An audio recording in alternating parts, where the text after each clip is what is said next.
Hey y'all, again, John Carter coming to you as the last honky. And today I get to actually explain a little bit about why I take so much pride in being called a honky, because what even is a honky? Well, I took a lot of time to make this episode, not in the sense of time on this episode, but time building up to this episode, because I really tried to fight for so long of the right way to say things and how to fit a lot into a little bit of time. But in the end, I realized I just need to get this out. I need to start getting out content because no one is talking about this stuff. And so hopefully I can pique your curiosity and therefore you can start asking questions that then I can start making more content on instead of trying to put it all into one episode. But today we are fully going to cover what honky is, why does it affect honky tonks and country dancers as a whole. And then in our news corner, we get to talk about a very hot topic currently as we speak on a very popular family of farmers that ended up in a New York Times article. So when it comes to the word honky, it actually started back in the Industrial Revolution at the very uh, early stages when we were having a lot of immigrants come in. Well, immigrants from Hungary had a ethnic slur, as many did when it came to, mix, krauts, greasers. Hungarians who worked as lower class in a lot of these factories and a lot of the labor jobs, they were called hunkies. Hungary, hunkies, that's what happened. So they were coal miners usually in West Virginia, and this was meant as a slur to belittle them and keep them in their position. So it was an elitist term. It was not a racial term. There was nothing besides elitist prejudice towards these people, which was ironic because they were the ones doing the work. That's for another day. So as time went by, a lot of these laborers would go to what we would call honky tonks. But again, where does the term honky tonk come from? And that's where too many people are too confident about it. But I've covered it in an episode before on my Instagram, not a honky tonkin episode, but it was, some said it was for the piano, the brand of piano. The last name of the creator was Honky something. It was like a German creator, I don't know. And then there was the fact that, Hank Williams Sr. and a lot of the people in his era said that the honky tonks, when they played heavily, the piano was not tuned well, and so it sounded like a goose honking. And then some people would say that these honky tonks out in the middle of nowhere in these valleys, they would sound like a wild bunch of geese when they would play. And so who really knows? But in the end, that is where it seems the name really started connecting with honky instead of hunky. But then in the 60s, with the civil rights movement, is when honky became a racial slur because it was deemed now not as a ethnic group, but as a racial group of all whites are seen as honkies. It's kind of the same as white devil, honky, they're interchangeable.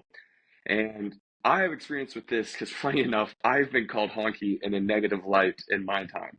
I've been called honky in a positive light too, of laughing about it, but I have been called honky as a racial slur, and it was an interesting conversation. But I also know plenty of people in the black community who have told me that honky has been used plenty of times around them to talk about white people, and I don't think that's a problem.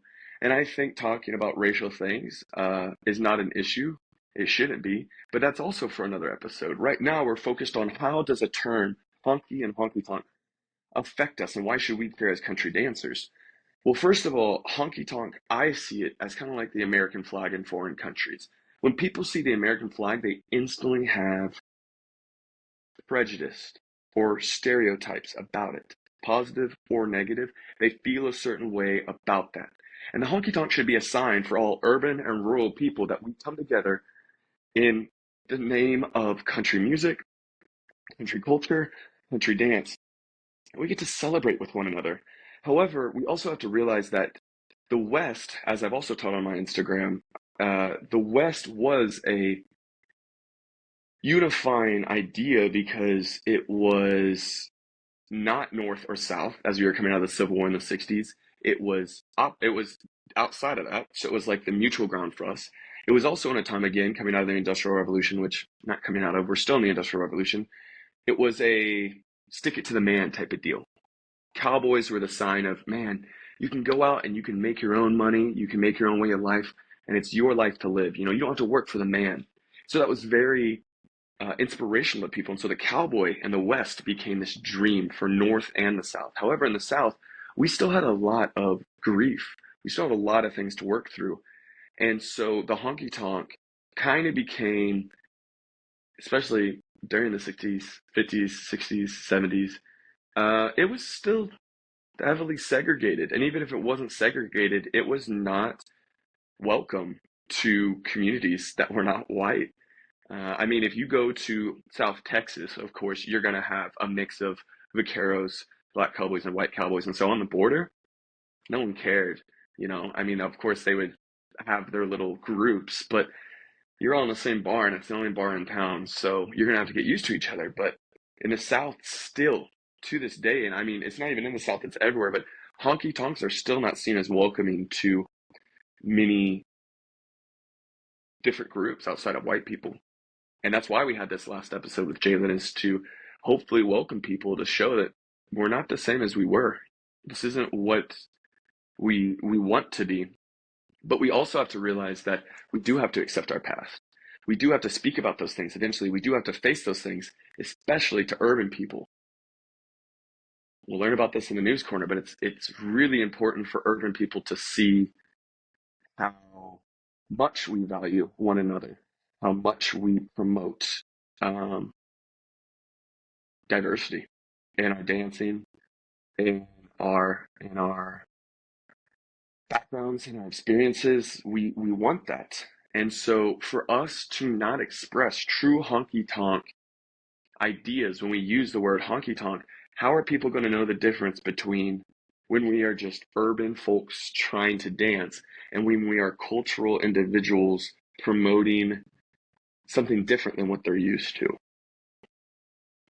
Also, how are you going to face the people from that culture, the Southern country, Western culture, that might still believe in those ideas? And you might say, you're a honky, and they say, I'm a honky too, brother. How are you going to face those people? Or are you just going to ignore them as we always have? You see the issue? If we claim a title, we have to fully take on all the dark sides of it before we can bring to light the goodness of it. I see that. I accept it. That's why I still educate on it. That's why I take as much weight as I can to do it. But I don't think anyone else sees that issue. When we say we're country dancers, when we say we're honky tonkers, when we put honky tonk in our username or cowboy in our username or country anything in our username, we just see it as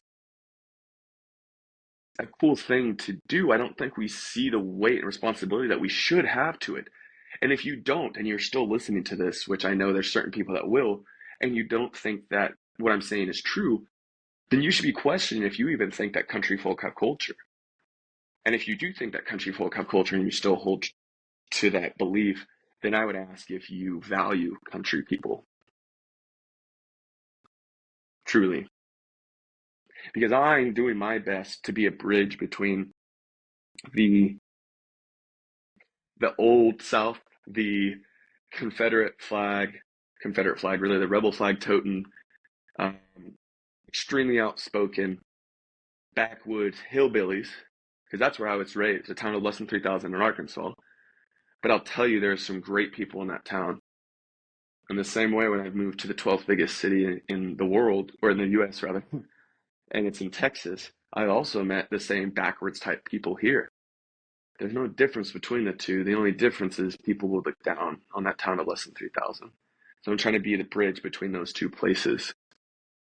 And what's funny is I'm actually receiving negative responses from both people that don't want to be welcoming and people that want to be too welcoming, but not to those people. And so I'd love to open up that discussion to anyone who has any questions or remarks or experiences or support in what I'm doing. But right now, I call myself the last honky because I don't see anyone else younger than 65 supporting the same things. I don't see anyone younger than 65 having any interest in trying to rebuild those bridges and be welcoming to everyone Because in reality, if you just say you're welcome to everyone, then you're dismissing the discomfort that someone might have being called a country dancer. You don't have an issue with being called a country dancer. They might have an issue with it. And if you don't seek to try to understand that or speak into that, then you're actually not being inclusive or welcoming. You're being extremely dismissive to what the past has happened in the US. And we are the last living cultural dance in the US. We pretty much are the only American culture we have without bringing in racism, without bringing in the things that we did. Cowboying and farming, how we do it, I wouldn't say farming, it's cowboying, is American culture. It's the only thing we can offer the rest of the world, and it's the only thing really the world sees us as. It's either we are rednecks or we're cowboys. That's all we have. I mean, even Australia doesn't get that. They're not stereotyped like that, but we get along really well with Australia because of it. And so I would hope that eventually I'm not the last honky, but for now, if I have to be that person, I will be. And I'm afraid to be the only spokesperson and ambassador for cowboy, Western, country, Southern farming culture, but I'm going to stand where I am. And those who stand with me, fantastic. The fact that you're listening to this episode, thank you so much. And for those who are still confused, please ask questions. That's the issue right now is there's no discourse. No one talks. And if they do, they're just regurgitating what their instructor said. And their instructor is not teaching them the history of things. Their instructor is not teaching them the depths of things, more than likely because their instructor doesn't have experience in it. And that's just how it is. And it's okay to not have experience. But I sat for a year and I studied dance, I studied music, I studied these things that I shouldn't have had to study, but in the end, I needed to. It's for the betterment of everyone, and it's allowed me to be able to confidently stand in front of people who are way more skilled than I am in what we're doing, and still be able to talk with them because I understand what they're saying. But not too often are people seeking to understand what I'm saying. And so I hope that changes. I truly do. I truly hope that changes. But in reality, it might never, and this might die. And I'm okay with that. To be honest, I'm not asking people to want something that they don't want. However, I'm asking people not to tie themselves to a ship that is going down and do nothing to help pull it up. If the ship is going to go down, let it go down. Do not call yourself honky. Do not call your or honky tonk. Don't call yourself country. Don't call yourself cowboy. If you are not seeking to help uplift the community, if we're going to die, let us die, please. We'd rather go down honorably as we are than be carried on as something we're not. Because that's appropriation. And that's what's happening right now. So, with that in mind, let's go into the news corner. This isn't how we normally do things, but this has been a big news corner for me as well. And that's also why I've taken so long in this episode because I wanted to give the family that's been diminished and disrespected so much more time to speak on things. And they did. They finally released a great piece on what's been going on in their life because they've been dragged through the mud, looked down upon, and they handled it with such grace. And I'm not going to name their names because I don't know, copyright issues. And I also feel like if you know what I'm talking about, you know what I'm talking about. And if you don't, you'll look it up. But for the past 2 weeks, we've had so many people feel like they can speak into a farming family's life out in Utah because of one story from a journalist. And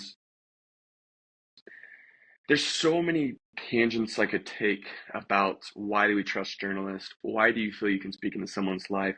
Why are we so quick to speak on things? But in reality, the issue I'm having is that the story goes that a woman was pretty much from the perspective of this journalist kidnapped from being a ballerina and swooped out to a farm in Utah, pushed all of his kids out, and now she's just the most unhappy individual. And the issue that I have is first and foremost, people continue to disrespect this woman, this mother, this wife's autonomy.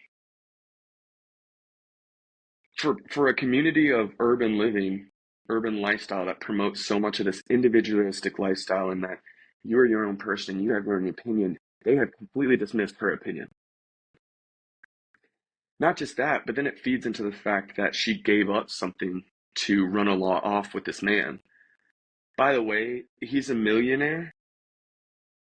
Like, I don't see how she's suffering that much. And then she's living on this beautiful farm in Utah. And that's what's funny is the journalist, even in her complete shit show, she still said that it was one of those beautiful places she's ever been to. But she got pulled off into this place, and that was a big issue. But yet, I don't think we have as excuse me, I don't think I've seen as many pieces on someone who gave up, for example, maybe the Olympics going on right now. How many athletes there have gave up their Olympic dreams and their Olympic potential? Again, I'm not talking about someone who almost made it. I'm talking about legends who then got pregnant and gave up maybe another Olympics or two Olympics that could have put their names in record books for longer or taken on more records because they wanted to be a mother and a wife. Not too many people are speaking about that. They're not writing poems, they're not writing songs, they're not going and absolutely blowing up this family's comments, talking incredibly disrespectful to not just him, but definitely to her on this whole subject. And the issue that no one wants to admit of all this is people's perspective of rural living. That's the whole point of this. I mean, what I just talked about is exactly what people's perspective, or rather, why people's perspective is so strong and why people made such unbased reaches to make their point. Not only did they want to be heard, but they wanted to dismiss everything that this family has been doing because farming requires you to be farther away from medical help. It requires you to be further away from educational opportunities. It lessens your opportunities in all extents. And so therefore, the farming community is seen as second-hand citizens. That's as if to say living in the urban life on top of each other or in the urban sprawl is somehow so much better. And I'm not going to go any further into what's good or bad or what's better or worse, but in the end, we're all under the same struggle of what the federal government is giving us right now. The only difference is that rural living has space. Rural living has a clear understanding of death and life because they see it on a daily basis. I'll tell you, I moved to Dallas, and one of the biggest things I was aware of is that I didn't see many trees. And I also, as crazy as it sounds, I didn't see roadkill. And I know if you're from the city, you're probably thinking, well, why would I ever want to see roadkill? You get to understand things a little better. It's a little reminder that life ends. And when we don't have that reminder, we don't necessarily remember that we have a role and a duty to those around us, and it promotes an individualistic lifestyle. So therefore, we can just pursue philosophy and studying our sexuality and whatever pays the most we can do when in reality we're bringing any value to your community. On a farm, if you don't provide value, you're not provided to. You don't get fed. That's just the farming lifestyle, and people think that's so terrible. But in reality, food and money does not come out of thin air. It's not supply and demand necessarily out there. In the sense that right now, there's certain jobs, white collar jobs, that provide no supply. You're just running things and you get paid to do that. But in reality, if you were asked to do work, physical labor, or even any type of work, you wouldn't have the skill sets or the work ethic or the care to do those things, or you'd be doing them already. And yet you're provided for. While farmers, if they don't get out every single morning and work, they're not going to be provided for. Food's not going to be on the table. And then when the season comes, some of them too, if you look at crop farmers, when they plant that seed outside of season and they have to watch it grow, so hoping that in season, when it's time to harvest, that provides for them, that's on complete faith. They can't do much outside of that. It's just hope at that point. And if that plant does not grow and provide for them in season during harvest, they lose their home and they don't just get to move to the city and live on welfare, you know. And I will say though, there that is a completely different discussion. Um, there is quite a few out in the country that do live on welfare, but welfare to me was made for those types of people. A lot of the people in the city, it's almost the opposite. A lot of people in the city are trapped here because it's a concrete jungle. They can't go live out in the forest. They can't go pillage for themselves of the fruit of the natural things. They're not stealing from a farm, but they can still go out and scavenge out in the woods for things and um, be a squatter out there for themselves. But in the end, it's still looked down upon because it seems uncivilized. But I think right now there is a massive veil over the eyes of a lot of urban folks to what is actually happening and also the control that other people have on their life. And so, to full circle, and I apologize for flying that tangent, next time there's a trend speaking on the lives